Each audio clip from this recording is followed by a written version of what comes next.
السلام علیکم ورحمۃ اللہ وبرکاتہ۔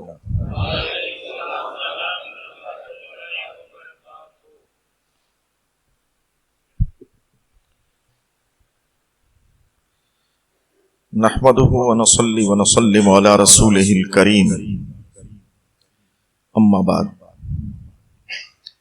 فاعوذ باللہ من الشیطان الرجیم، بسم اللہ الرحمن الرحیم۔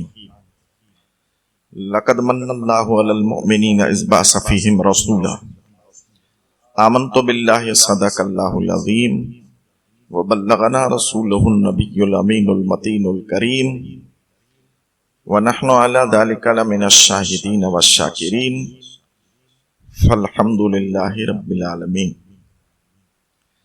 محترم علماء کرام، مکرم سامعین حضرات اور عزت مآب خواتین اسلام، حمد و ثنا کے بعد قرآن مقدس کی آیت کریمہ کا جز تلاوت کر کے میں نے اپنے آپ کو مشرف کیا، جس میں رب ارشاد فرما رہا ہے، اور تحقیق مسلمانوں پر رب نے بڑا احسان فرمایا کہ انہی میں سے ایک عزت والا رسول بھیجا۔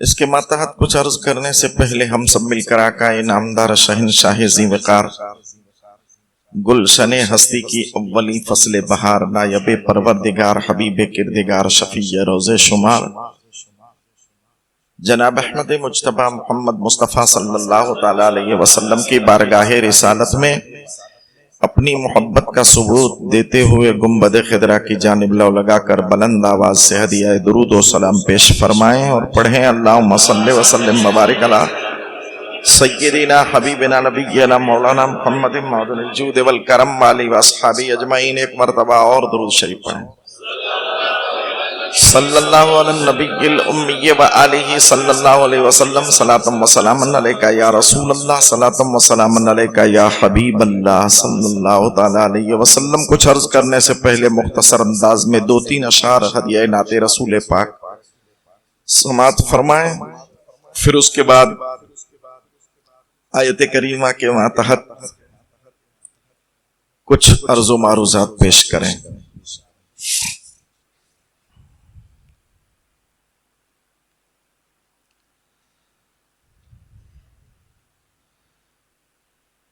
شب و روزی ان کے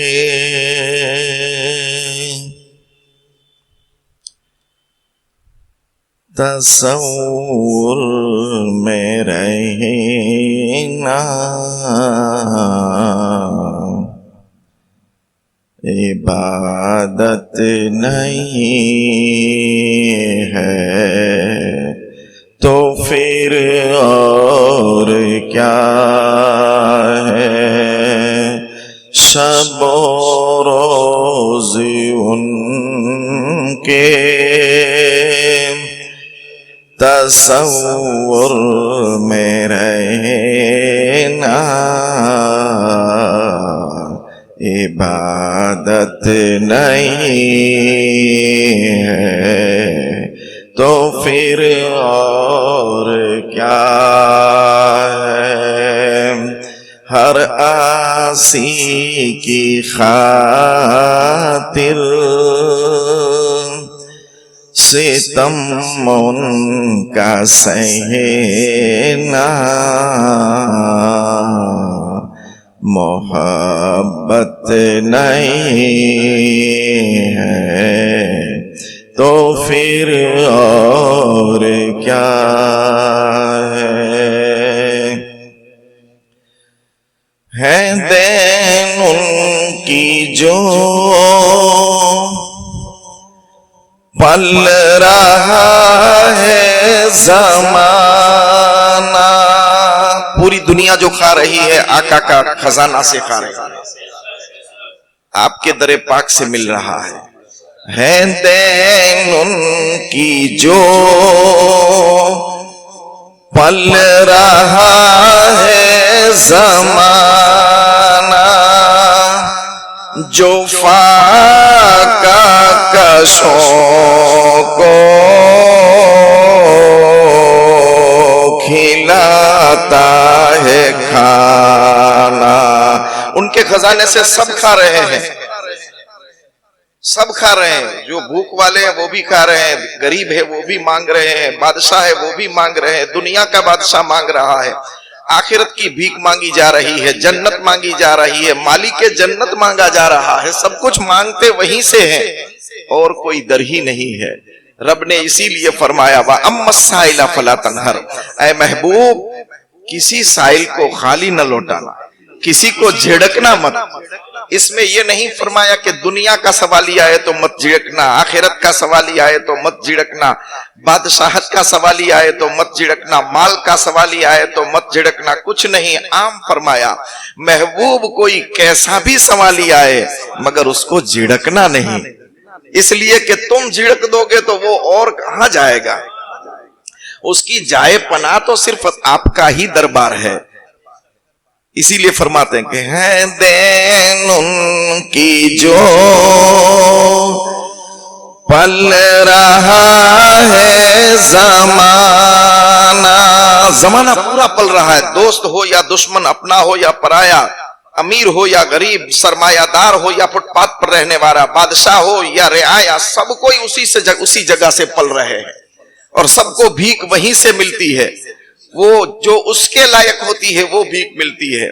سرکار تو دے سکتے ہیں مگر ہر آدمی کا کٹورا برابر نہیں ہوتا ہے، ہر آدمی کا کشکول برابر نہیں ہوتا ہے. اعلیٰ حضرت فرماتے ہیں جو گدا دیکھو لیے جاتا ہے توڑا نور کا، جو گدا. اور آگے کیا فرماتے ہیں؟ میں گدا تو بادشاہ، میں گدا، میں بھکاری مانگنے والا، میں گدا تو بادشاہ، آقا آپ بادشاہ ہے. میں گدا تو بادشاہ، بھر دے پیالہ نور کا. میں گدا تو وہ مانگتے بھی اعلیٰ حضرت کیا ہے؟ دولت کا کٹورا بھر دو، زر و جواہرات کا کٹورا بھر دو، سونے چاندی کا کٹورا بھر. نہیں، میں گدا تو بادشاہ، بھر دے پیالہ نور کا. نور مانگ رہے ہیں، اور نور بھی کیا کوئی خصوصیت نہیں. علم کا نور دے دے یہ نہیں کہا، عمل کا نور دے دے یہ نہیں کہا، تقوی کا نور دے دے یہ نہیں کہا، نماز کا نور دے دے یہ نہیں کہا، ہر قسم کا نور دے دے. میں گدا تو بادشاہ، بھر دے پیالہ نور کا. ارے نور کی سرکار ہے، یہ نور کی ہی سرکار ہے، نور کی سرکار ہے، کیا اس میں توڑا نور کا. اور پھر فرماتے ہیں کہ جو گدا دیکھو لیے جاتا ہے توڑا نور کا. کشکول لے کر کے جو آیا، کٹورا لے کر کے جو آیا، تو آیا تو اس کے کٹورے میں سرکار نے دے دیا، اپنی حیثیت کے مطابق نہیں دیا. دیکھ مانگنے والے کی حیثیت کو دیکھ کر یہ کتنا برداشت کر سکتا ہے. ایک بچے کے سر پر آپ 100 کلو کا وزن رکھ دو تو اٹھا سکے گا؟ نہیں اٹھا سکے گا. ایسے ہی سرکار میرے آقا یہ دیکھتے ہیں کہ اس کو اتنی دولت دی جائے یہ برداشت کرے گا یا نہیں، اس کو یہ عہدہ دیا جائے گا یہ برداشت کرے گا یا نہیں، اس کو اتنا علم دیا جائے گا یہ برداشت کرے گا یا نہیں، اس کو اتنی کامیابی دی جائے گی یہ برداشت کرے گا یا نہیں. سرکار دیکھ کر کے دیتے ہیں. جو گدا دیکھو لیے جاتا ہے توڑا نور کا. جو گدا، جو بھکاری دیکھو وہ کشکول کے اندر نور کا ٹکڑا لے کر کے جا رہا ہے. جو گدا دیکھو لیے جاتا ہے توڑا نور کا. ارے نور کی سرکار ہے، کیا اس میں توڑا نور کا. شاعر نے اسی انداز کو اپنے مضمون کے اندر یوں کھینچا ہے دین ان کی جو پل رہا ہے زمانہ، جو فاقہ کشوں کو کھلاتا ہے کھانا. مگر خود کی حالت کیا ہے؟ خزانہ لٹا رہے ہیں، دولت دے رہے ہیں، سونا چاندی دے رہے ہیں، دنیا دے رہے ہیں، آخرت دے رہے ہیں، جنت دے رہے ہیں، بغیر حساب جنت دے رہے ہیں کیونکہ مالک جنت ہے. مگر باندھے خود پہ پیٹ پر 3 پتھر، حکومت نہیں ہے تو پھر اور کیا ہے؟ شب و روز ان کے تصور میں رہنا عبادت نہیں۔ سرکار کے تصور میں رہنا یہ بھی عبادت ہے۔ عبادت نماز پڑھنا ہی عبادت نہیں ہے، روزہ رکھنا ہی عبادت نہیں ہے، ہر لمحہ تسبیح پڑھتے رہنا ہی عبادت نہیں ہے۔ سرکار کے تصور میں رہنا، سرکار کیسے ہوں گے، چہرہ مازاگل بصر وما طغا والا چہرہ کیسا ہوگا، والضحیٰ والا چہرہ کیسا ہوگا، زلف واللیل کیسی ہوگی، سرکار جب پیدا ہوئے تو حال کیا ہوگا، رحمت کونین جب چلتے ہوگے تو انداز کیا ہوگا، زلف جب لہراتے ہوں گے تو حال کیا ہوگا۔ یہ تصور کرنا یہ بھی عبادت ہے۔ تو جب تصور کرنا عبادت ہے تو ذکر کرنا عبادت کیوں نہیں ہوگا؟ شب و روز ان کے